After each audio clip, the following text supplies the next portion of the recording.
have a banner that says, "Justice deferred is justice denied."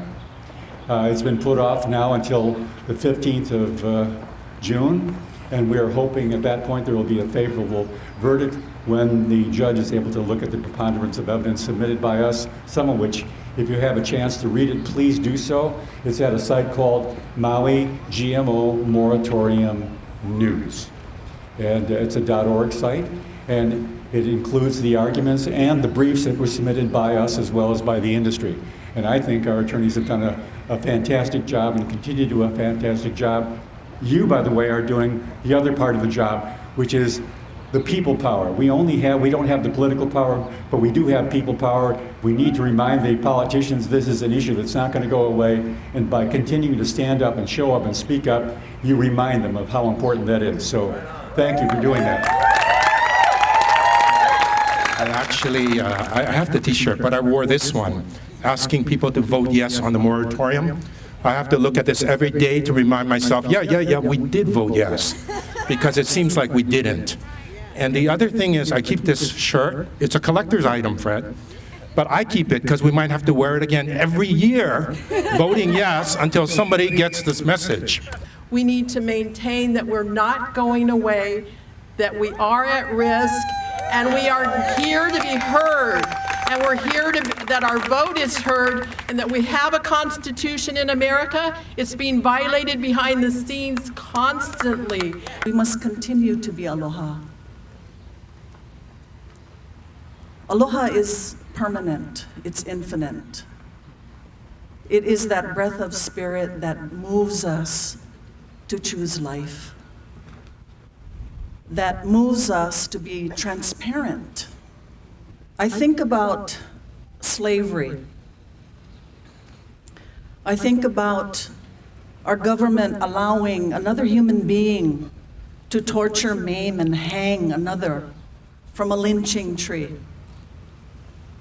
And many, many years pass in the silence of the world knowing, in the silence of community knowing that murder, genocide, the removal of another race simply because they look different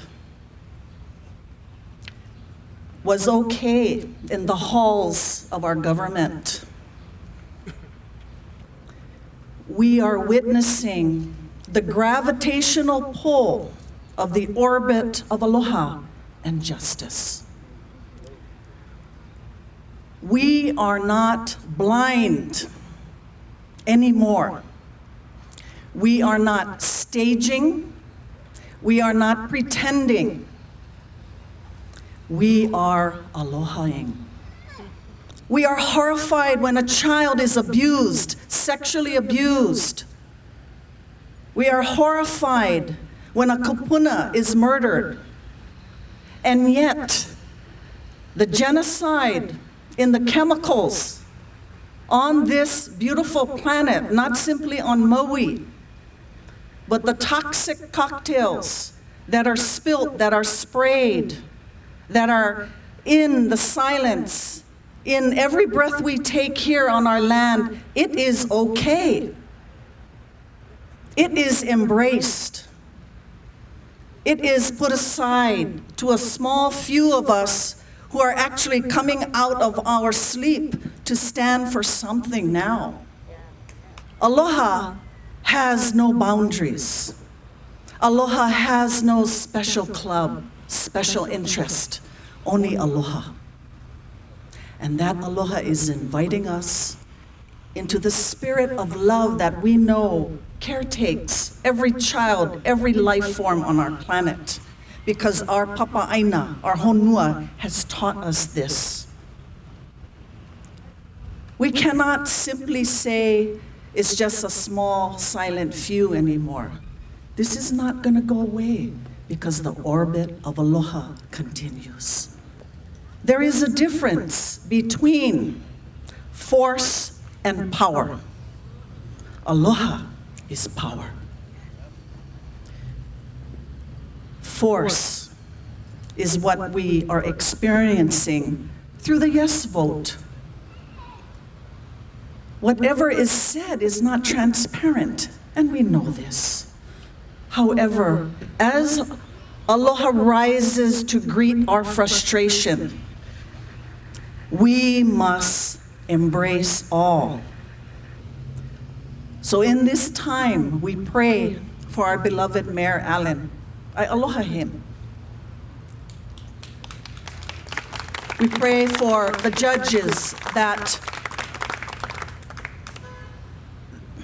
are being invited to be aloha.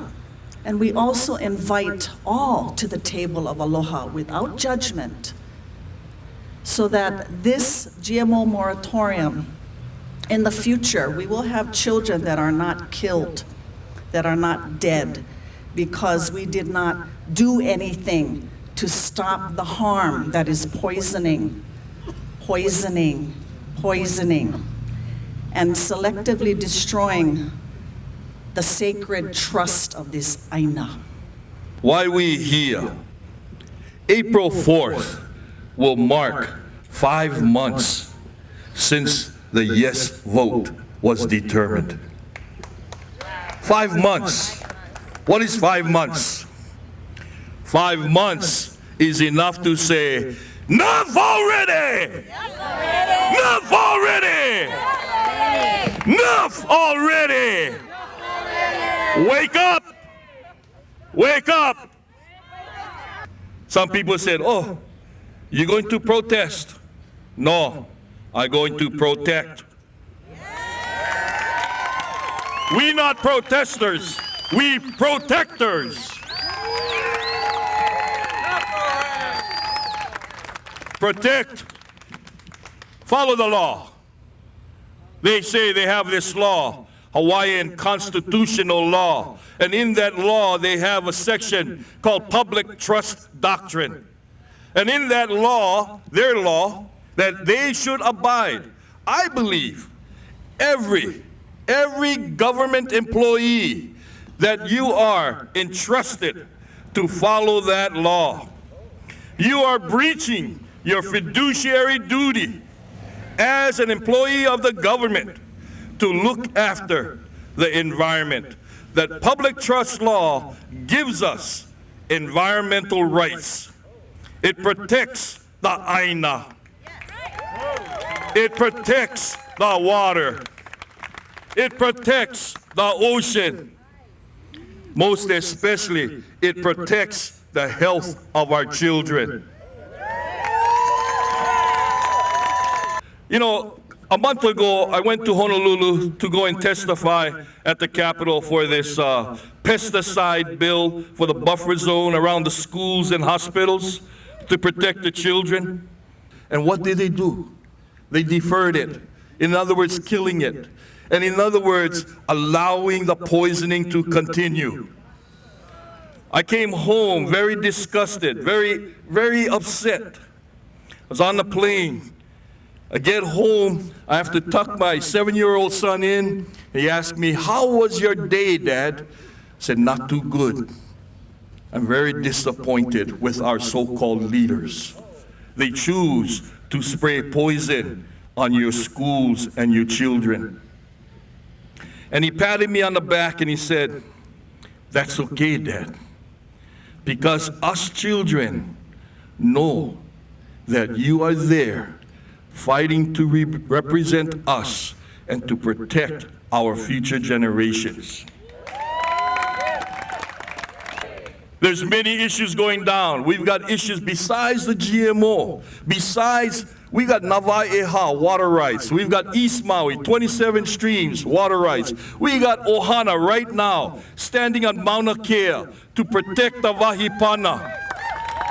And I share with a lot of you folks, why protect the mountain?